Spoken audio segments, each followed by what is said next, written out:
everyone, this is Julia. And this is Chris, and this is episode number 47 of Mixology Talk Podcast. Now, I think most people have a pretty good sense for what vodka is.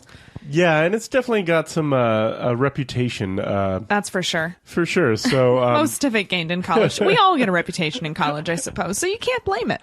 No, but today we're going to be talking about some interesting things that we didn't know about vodka. Yeah, so here are 8 things that you probably didn't know about vodka. So the very first thing is that vodka, it literally means water, or more importantly, voda is water in Russian, and vodka is apparently the best translated into little water. Yeah, I find that kind of interesting because, I don't know, it tastes like more than water, so I feel like I'd want it to be big water or something. Fire water, maybe. We'll have to ask the Russians. You were telling me the other day, Chris, that when you actually translate many different kinds of liquor back into their original languages, they all seem to mean like life water or something. Yeah, water of life. Yeah, for sure. So like eau de vie, Uskebeth, I think is one of the original names for whiskey.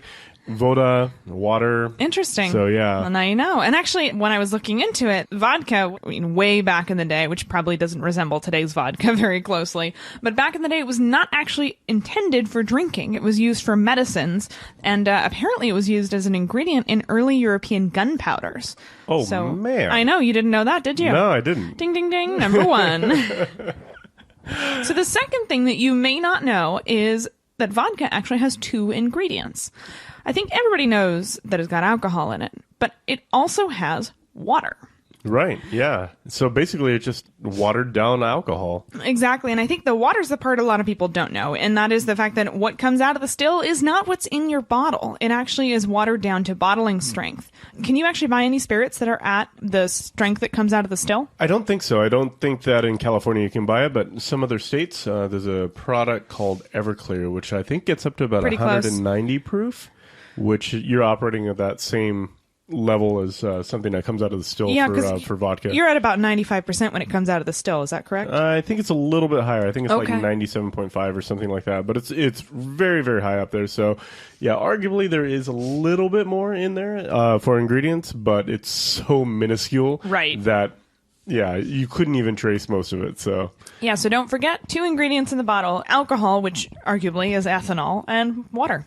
Yep, that's it. And no, it's not enough water to help with your hangover, so don't try drinking vodka to help with your hangover. We've covered this before. Man, I know. That was a good episode. I knew that's what you were thinking. Yeah, it was. The other thing is that there's a theory out there that more distillations equal better vodka, and because you're removing a lot more of the impurities and all that stuff. It's not actually true. Well, not all the time. I think that this is, I mean, it's mostly used for marketing purposes. People love to write on the bottle, this has been distilled 47 times, so it must be better. Right. Not necessarily true. Yes, distillation does remove impurities, so doing it more often or a larger number of times should remove more impurities. But there's just so much other stuff going on that will affect the quality of the outcome, the quality of the final product. You can't just say more distillations equals better vodka. So yeah, there's a great amount of marketing as far as this goes, as far as the number of distillations and how it's filtered. I know there's at least one company filtering their vodka through diamonds. Oh, so, come on. I know. Evidently it changes the taste and all this stuff. Oh, it so doesn't. But yeah. If you spent the money to buy vodka that's been filtered through diamonds, then you have a lot of incentive in saying it tastes different. Exactly. Just like when I was in college and, you know, we were all convinced that filtering our plastic bottle vodka through a Brita filter would make it taste better. Yeah, it doesn't work. It does not work. Yes, we did try that. No, it did not work. Oh, man. But the good old days. By then, some of us were not making good decisions already. So, you know how it goes. Oh, that's amazing. So contrary to popular belief, and I think this is number 4, vodka is not always made from potatoes. Yeah, they can actually be made from just about any kind of material that contains sugar, basically. Yeah, it's kind of that starchy carbohydrate stuff, right? Mm-hmm. Because that's what the yeast feeds on. Yeah, so carbohydrates are these long sugar chains, basically. And I love sugar chains. It's been a long time since I've had to study this stuff, but basically it's a bunch of sugars kind of aligned and kind of brought together, and then the yeast will kind of degrade that carbohydrate chain and then make sugar out of it. So contrary to popular belief, I think this is number 4 now, vodka is not only made from potatoes. Yeah, it's actually can be made from many different sources, from anything that has kind of that starchy plant material. It's either rich in carbohydrates or sugar, either one. I do love me some starchy plant material. Oh, who doesn't? Who doesn't? So a lot of vodka is made from all kinds of things. Sugar beets is pretty common. Usually it's made with whatever's cheap, to be honest with you. But yes, potatoes, soybeans, grapes, rice, all kinds of stuff. And even milk. Milk? Yeah, we had a listener that actually sent us, I think it was either a tweet or an email, saying that in the UK, there's a company called Black Cow, and it's derived from milk. That is just plain crazy. I know. I didn't know you could ferment milk. Well, anything that can turn sugar. I guess so. You can get that I've process certainly started. smelled some milk that sounded like it might be well on the process, but that is really interesting. Yeah, so despite the reputation, vodka can really be made with anything that's fermented. I mean, at the end of the day, because it's so highly distilled, you could almost start with anything that's alcohol. You could throw your glass of wine in a still, and you'd probably not be too far off. That'd be pretty inefficient. Brandy. That's brandy, I think. Right, exactly. Yeah. But the other thing about vodka is that there's a lot of different applications, especially with cleaning. Yeah, this one really surprised me. Apparently, vodka is super useful around the house. Yeah, so, if you get those jars that have labels on them and you need to remove that sticky goop, then you could use vodka to kind of clean some of that stuff off.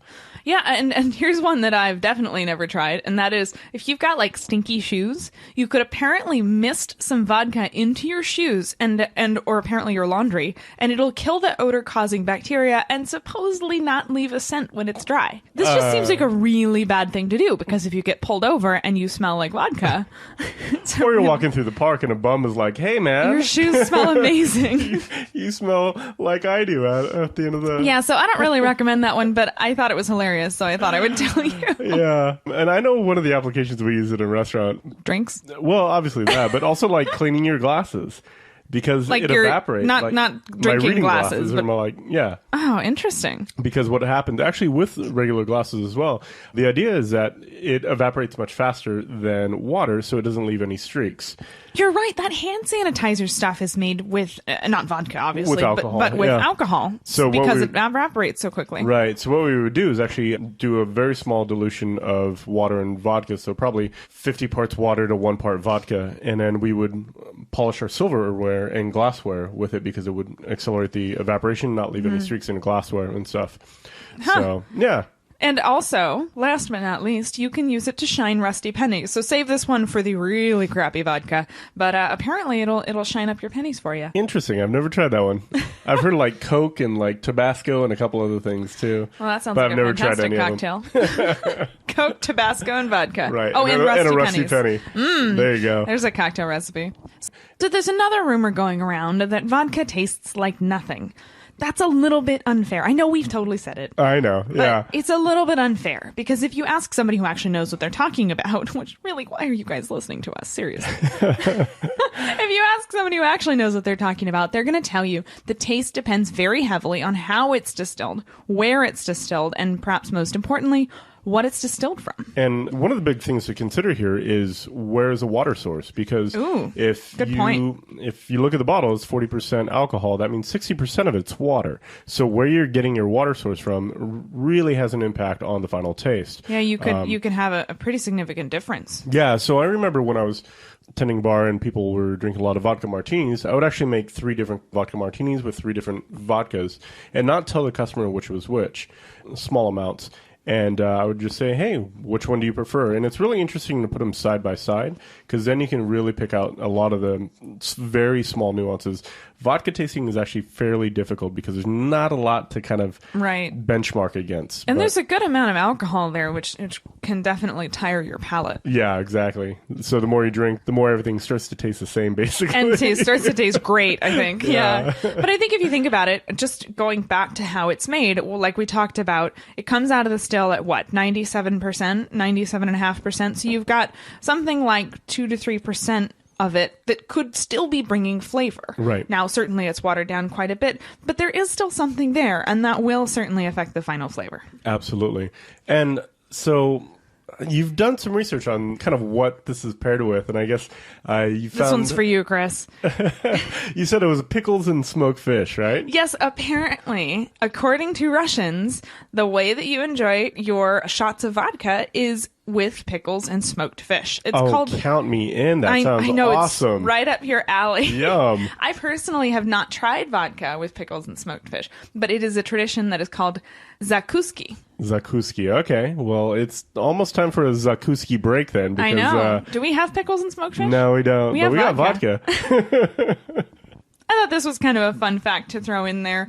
I personally haven't tried this pairing, but I definitely encourage others to do so. Yeah, and if this is one of the traditions you have in your family or, in your community, tell us about it. We'd love to hear about it and love to hear about kind of how that all started and got paired together. Absolutely. Sounds really fascinating. I know, it does. Finally, last but not least, and this is, I don't know how this would possibly be useful for anybody in the world to know, but now you know, vodka floats. In theory. Interesting. As in, it's lighter than water. So, obviously, your glass from your bottle will be heavier than water. So maybe in a baggie or something, you could float it. I don't know why this would be useful, but... So maybe instead of like those inflatable life vests, they just fill it with vodka and people just floating around the... Totally. Yeah, I don't see that's anything wrong with this strategy at all. No, I like it. I think that's a great idea. Fill life's preservers with vodka. Probably not the best idea. Probably not the best idea. But now you know, if you're ever in a bar and you can bet money on whether or not vodka floats, well, now you know how to bet. There you go. So that's it for today. We've gone over 8 goofy things that you probably did not know about vodka, and maybe you found it a little bit interesting. Yeah, quite a few of them I had never heard before, so I definitely learned a couple things, too. And supposedly they're all true. Supposedly. Yeah. All right, everyone. Well, we'll have another podcast for you here coming up. But definitely want to say thank you and leave your comments at mixologytalk.com/47. Thanks so much, everyone. And we'll talk to you soon. Cheers. Never miss an episode by subscribing in iTunes or YouTube. And as always, check out the show notes by clicking on the right.